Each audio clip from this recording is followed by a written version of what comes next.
Good afternoon. This is Brian Shannon from AlphaTrends.net. Today is Wednesday, the 6th of February, 2008, and the market's closed.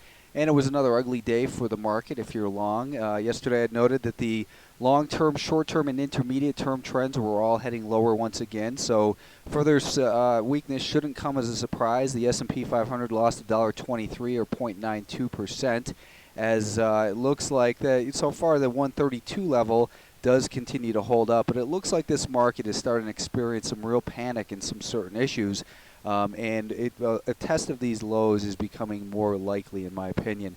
Some of the other markets were a little bit weaker. Nasdaq was once again the laggard. It was down 2%. But if you look at a stock like the Chicago Mercantile Exchange, this stock just had the feel of complete give up in there today, as it was down. It closed down over $100, and you see this real big volume here at the end of the day, indicating that someone really puked a very large position, and they're probably in trouble with margin calls and that sort of thing. So news and surprises tends to follow the direction of the trend. Don't be surprised to see further weakness, as the stock market is a leading indicator for the economy, not the other way around.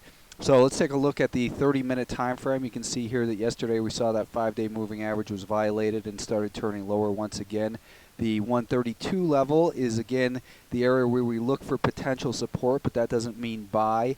It means that that might slow it down, but I think it would be healthier to see this market come down and test these lows near the 126 level and get that real capitulation and that real panic low. So once again, if we take a look at the average price this market is traded at since the Federal Reserve has first cut interest rates by 75 basis points here on the 22nd, and then again on the 24th or 25th by 50 basis points, using the VWAP and going straight across, you can see that from an equity standpoint, from the S&P 500, the Federal Reserve and fight, the old adage, don't fight the Fed, holds no water once again. That all the Fed can do is slow down an inevitable decline, but they can't prevent it when the sellers are in control. And as long as we have the 50-day, the 200-day, the 10, 20, and all these moving averages heading lower, it indicates that the bigger people in this market, the institutions,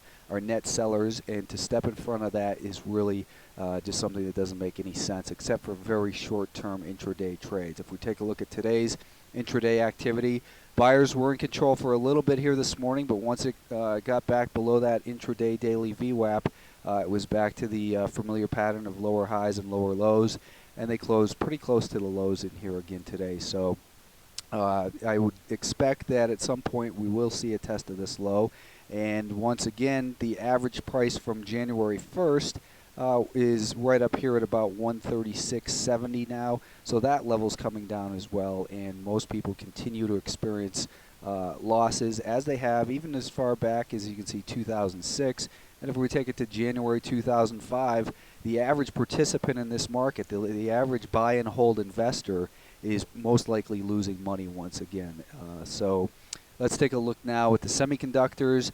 Again, we saw that rally that we had anticipated unfold from the 365 level, and as I had warned, when you have a declining 50-day moving average, those rallies are typically short-lived, and you have to view them suspiciously. As long as the 50-day moving average is declining, the market should be considered guilty till proven innocent, and it looks like we're probably headed for another test of these lows in here in the semiconductors. So we broke some key support here at 350 once again late in the day, and it just looks like it's continuing to head lower. Bottoms are a process, not an event. The IWM, this group actually is again the strongest. It was the first to break down and was the weakest, early on. But once that 73 level that we've been watching was tested as resistance, the selling has been not as strong as it has in the larger issues. So there is a little bit more reason for hope in here, and we've got a 10-day moving average crossing the 20-day moving average. All that represents is the short-term trend is up, intermediate term is lower, and the longer-term trend from a swing trading standpoint, those moving averages, because clearly the longer-term trends are still lower. But this is one of the first signs of the potential for a bottoming process. But don't view that as me being bullish here, because the larger time frame always takes precedence, and you've clearly got a longer-term downtrend in here. This just represents indecision. And we look at the shorter-term time frame. Again, this was down. It was still down 1.5%, but the shorter-term time frame we'd first seen, I think it was on Monday, I said that this first lower high might indicate the potential for more selling to come. If it broke below this low, we would have a lower low. And we've got this pattern still in here of lower highs and lower lows. So we've got more mixed messages than anything in this market, but the clearer message when you back it up is that we're in a bear market, and really anyone looking for any bounces in here should only be doing so on the shortest time frames, because all rallies and downtrends are considered, again, guilty till proven innocent. If we take a look at the Qs, midday I'd posted on my blog a chart that it was, I was wondering if there was a breakdown on the way and what was holding it up here at $43.66.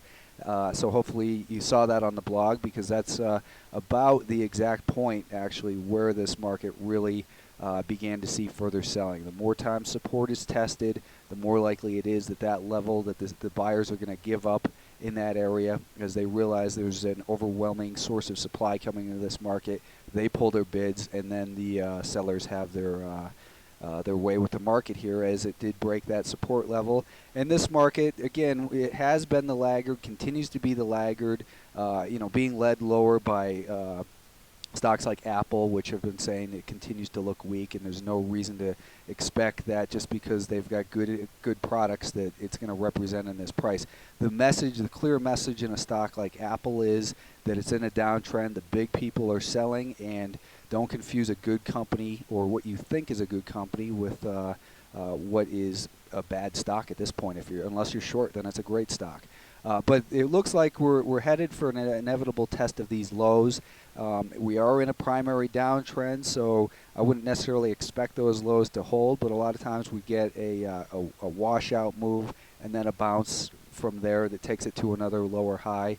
Bottom line is we're in a very difficult market if you're trying to make profits on the long side, and you have to continue to be very careful.